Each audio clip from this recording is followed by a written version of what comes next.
At 03:00 a.m., the jungle screamed. By 06 hours, 317 cartel fighters were dead.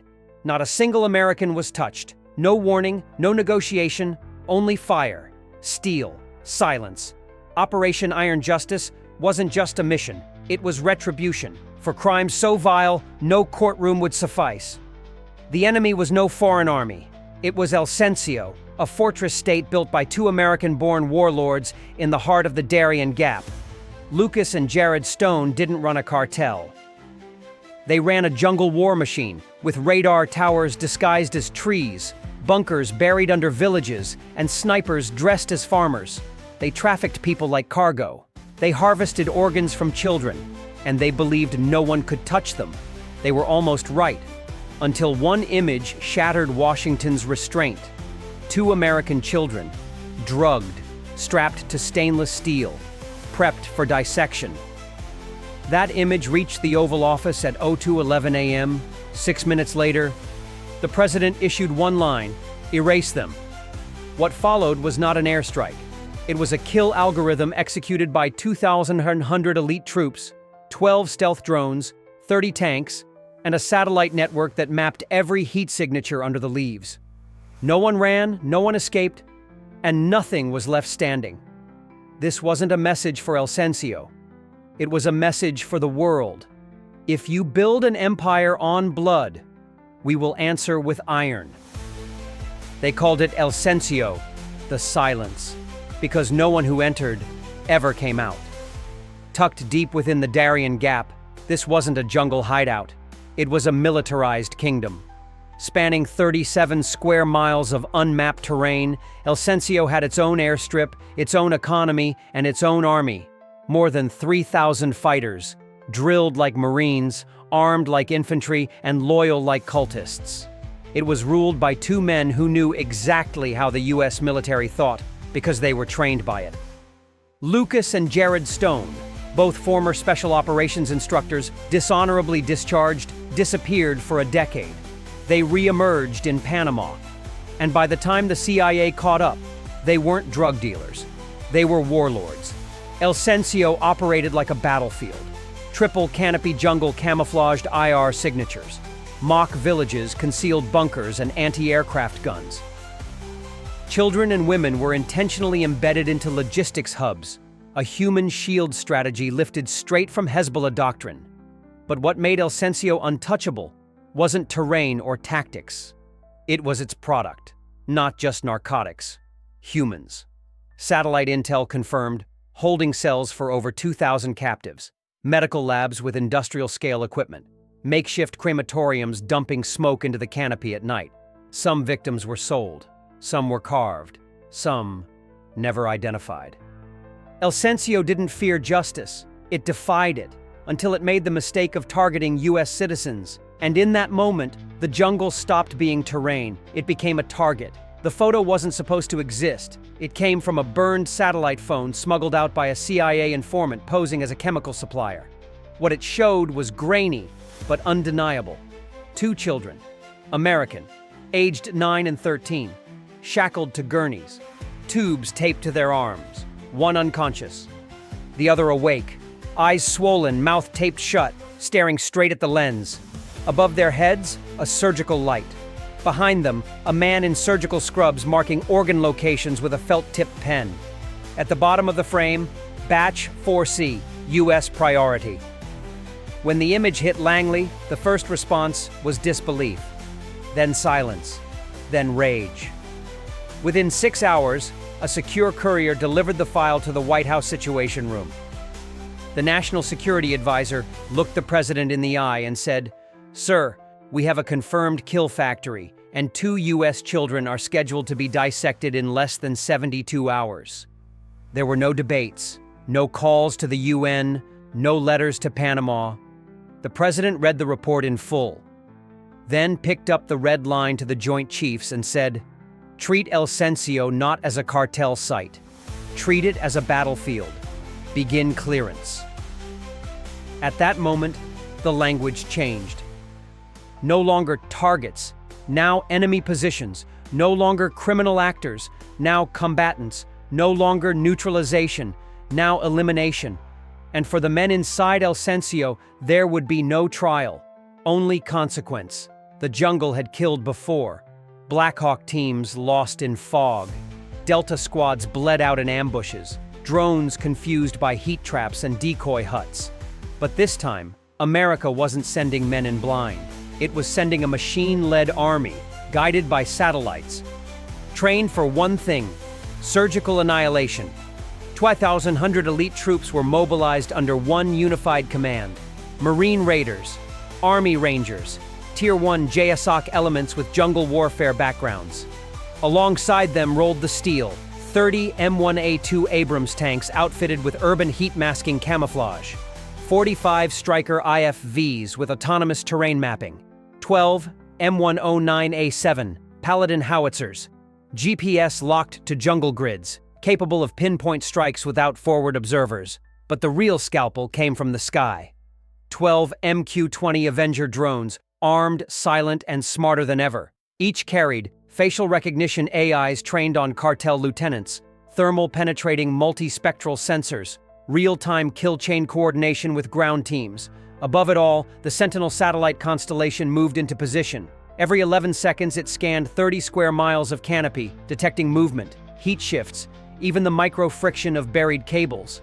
Inside the Joint Ops Center aboard the USS Roosevelt, a 3D model of El Cencio was rendered down to individual bunk beds. Commanders didn't need to ask, "Where do we go?"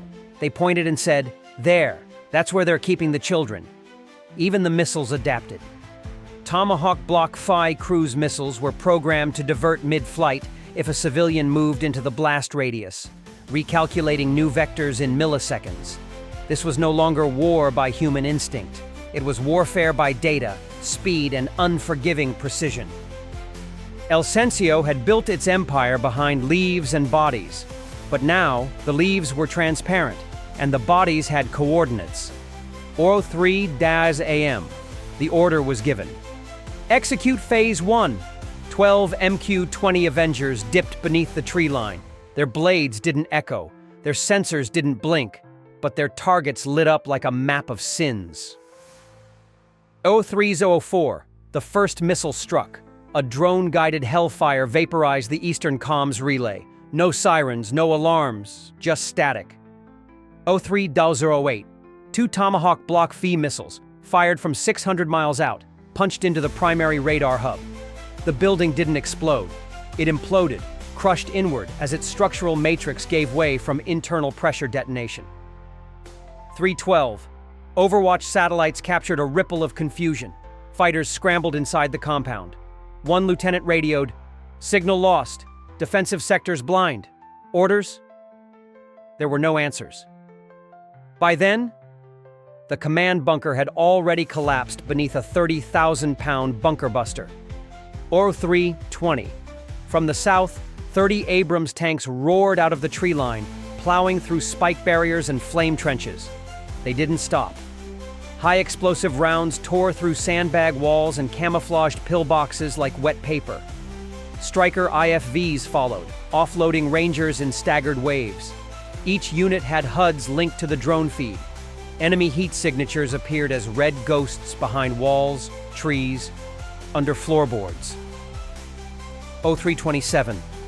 A Marine Raider unit breached a steel hatch embedded in a hillside. What they found was a holding cell. Over 200 people, shackled, emaciated, some unconscious, others wide-eyed in disbelief. A female medic whispered, "We found them." 03-32. A drone feed captured a sudden bloom of heat in Grid Echo 4. Secondary explosions. The cartel's main fuel depot had been hit by indirect fire.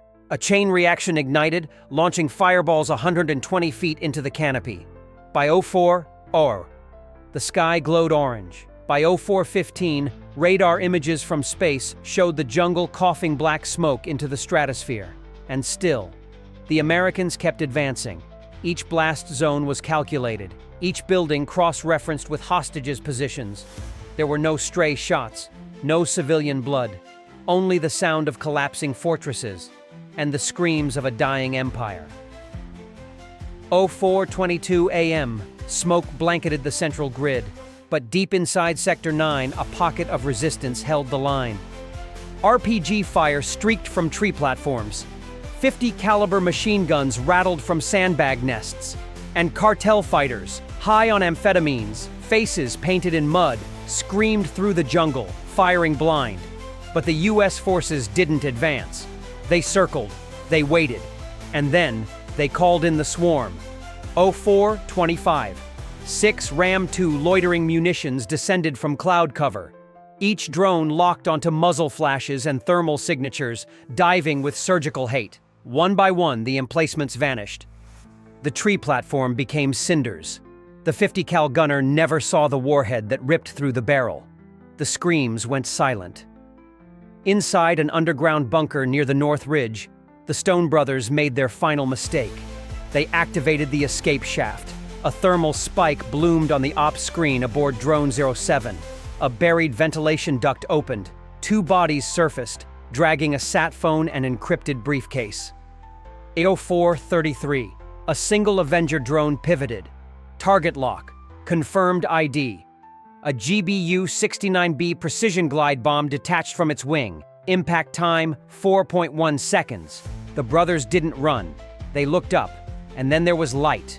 When the dust settled, the only thing left of the leadership was a scorched metal briefcase. Back in the Joint Ops Center, a Marine colonel checked his watch and said, "Target Alpha neutralized, confirming complete collapse." No one clapped, no one cheered, because the war wasn't won.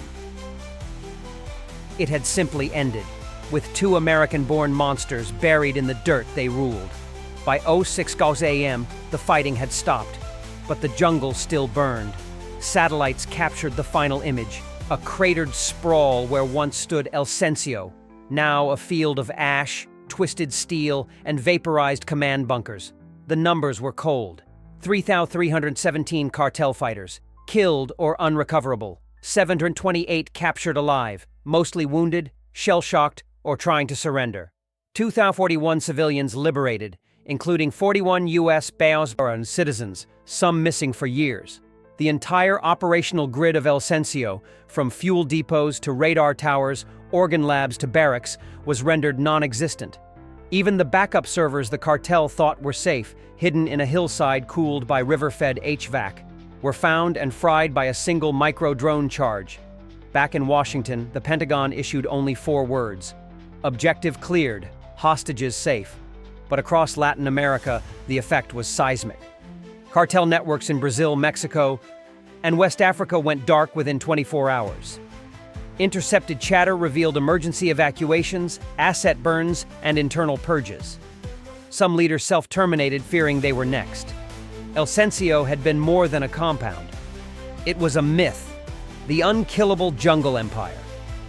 And now, it was a hole in the earth. One captured fighter, trembling in a field tent, said just 3 words to his interrogator. They knew everything. That was the real weapon.